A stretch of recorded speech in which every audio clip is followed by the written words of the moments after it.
Isa ka ba sa mga may tindahan na namumroblema kasi may mga alaga kang mababait na bubwit? O si Ate Tintin, problema ko rin yan noon. Pero syempre ngayon, malaya na ako sa kanila mga kasari. Pero syempre, bago naging malaya ang Ate Tintin sa mga friendship nating bubwit, marami rin akong pinagdaanan sa kanila. Marami rin kalugihan yung mga nangyari sa aking paninda.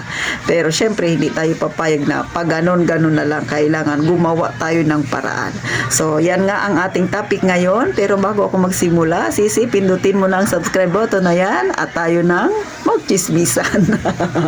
So ngayon, mga simpleng kwentuhan lang itong mga kasari-sari kasi nga isa rin ito sa nagiging problema natin. Bakit na imbis na makatubo tayo, nadadali tayo ng mababait na bubwit, nagtatapon tayo ng paninda, nagtatapon tayo ng pera.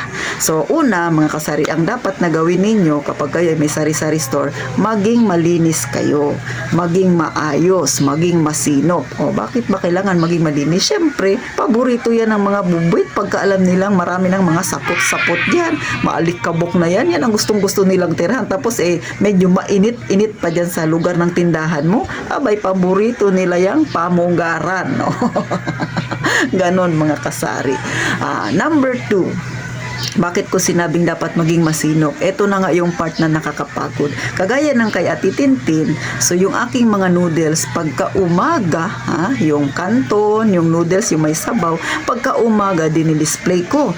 Pagsapit ng gabi, ito na yung nakakapagod, ibabalik ko na naman siya sa karton, sa isang box. Tapos yung box na yun ay may nakalagay na pampabigat sa taas para hindi napapasok yung medyo maliliit niya na butas-butas. So, ganun yung aking ginagawa.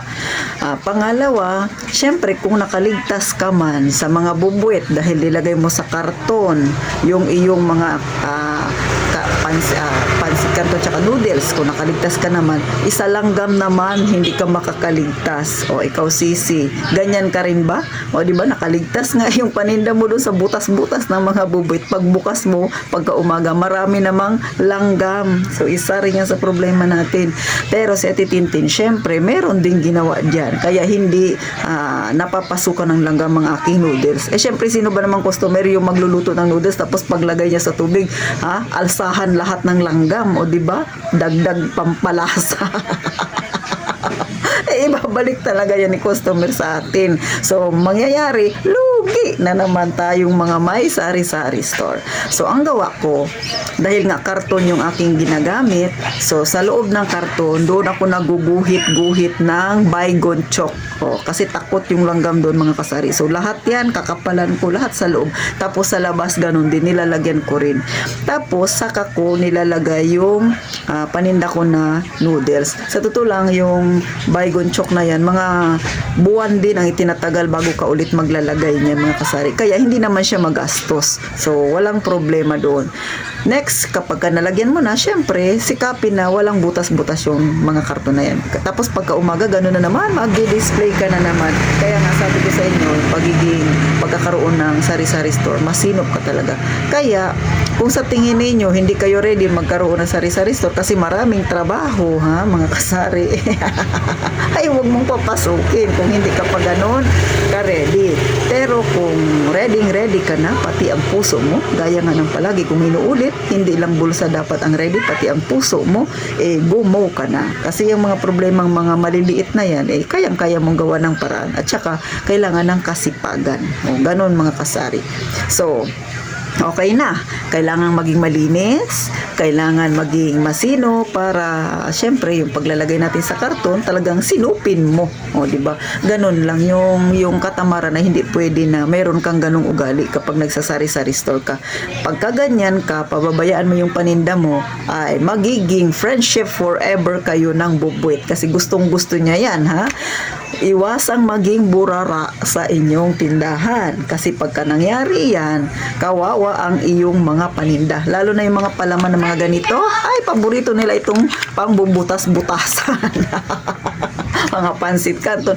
Sa totoo lang mga kasari, kahit yung mga gamot ko, siguro sa sobrang gutom na ba nila, Ay, sabi ko sa inyo mga kasari, may mga butas din. At ang pinili niya pa, yung medyo mamahalin. Medical 400, Alaxan FR. O, di ba? Eh, medyo mahal ang, ang presyuhan. So, sabi ko siguro may sakit itong mga bubuit na ito, kaya nagagamot din sila. So, ganun mga kasari. So, pangatlo sa aking ginawa mga kasari, ay, syempre, eto. Dati, yan, ito yung aking ginagamit. Dati, yung ginagamit ko ay Racumin. So, yung Racumin na yun, siguro mga 1 buwan, 2 buwan, nakakapatay pa siya ng daga ng mga bubuit. Pero nung tumagal ng mga kasari, matalino ng mga bubuit. Alam na nila. O hindi na nila kakainin yung may pagkaing may halong Racumin. Tinitingnan na lang nila, dinadaan-daanan na lang nila. Tapos yung yung parang papel na may pandikit, ayoko nun kasi nga nadidiri ako. Kasi siyempre buhay pa sila, doon lang sila, di ba, pagtatakbo hindi sila makaalis. So ayoko nun kasi naiibahan ako. So kailangan patay talaga sila pagka gusto ko pag itatapon na. Para nakakaawa din, pahirapan ko sila dun sa papel, di ba? Tapos dadaan na, titigas sila doon. So ayoko nun mga kasari. So ang ginamit ko una Racumin. Pero nga gaya ng sabi ko, mga ilang buwan lang, 2 buwan, alam na nila, matalino na. Pero ito yung pinakahuli kong ginamit, wala silang ligtas dito. So ito, hindi ko alam, sabi ng mother ko, nasa 20 pesos lang to mga kasari. So may expiration din siya. Wala kung kailan na siya ginawa. Ngayon, parang Racumin din. Pinakamaganda yung kanin, lagyan mo ng kanin, budburan mo ng paksiw bago mo ito ibudbud. So, hindi napapansin yun ni bubuit, masarap ang kain niya. Ito ay segundo lang. Siguro mga 20 seconds lang simula ng makain ng daga ay tepok talaga siya mga kasari. So, ganun din siya ka-effective. Pero, pag naglagay kayo nito, ako kasi may sariling plato yung aking mga bubuit dito. Ginawan ko ng sariling plato. Tapos may sarili rin silang kutsara at tinidor. Bakit? Kasi pag naglalagay ako ng pagkain nito, tapos lalagyan ko ng paksiw, ng kanin. So, ako naka-gloves. Tapos, panghahalo ko yung tinidor na plastic at saka kutsara. So, yun ang ginagamit ko mga kasari. Hindi pwedeng hawakan kasi napakadelikado po nito. Sa totoo lang, ito ay, sabi ni mother, gamit daw ito ng mga magsasaka sa bukid, pamatay ng daga. So, mura lang siya pero napaka-effective kasi nasa 20 pesos lang to. Hindi ko alam ngayon kung magkano na kasi mga 1 taon na ito sa akin. So, ganun na ako katagal na hindi naglalason, mga kasari-sari test. So, ibig sabihin, effective talaga siya. Di ba? So, ligtas na siya titintin sa mga ganyan. Maganda kasi nga, sa umpisa siguro parang lalo na pag maraming daga niya sa inyo, siyempre nakakadiri, di ba? Pero nung matagal na, wala na rin mga kasari. Ngayon, sa totoo lang minsan nakakalimutan ko yung noodles ko kapag pagod na pagod ako sa maghapon, lalo na ngayon na nagluluto-luto ako mga kasari ng pansit at saka sopas, tapos meron pa akong siomay. So minsan nakakalimutan ko iligpit yung aking mga kanton. Pagka umaga, wala siyang mga butas. Ibig sabihin, wala na rin ako nakikitang nagtatakbo-takbo dito mga daga. So, effective talaga. Pero, sa totoo lang, ang pinaka-effective talaga mga kasari, bukod sa paglalaso na, syempre, sasamahan natin ng mga panglaso na yan, ay maging malinis ka sa iyong tindahan. Iwasan na maglagay ng mga pagkain na naaamoy nila. Akin kasi yung mga kape ko nakasalansan. Tapos yung mga biskuit ko nakasalansan. So, wala silang makakain dito sa baba. Mga sabon, hindi naman nila pinakikialaman yan mga kasari. Tapos yung aking mga noodles nga ay pagkagabi nilalagay ko sa box.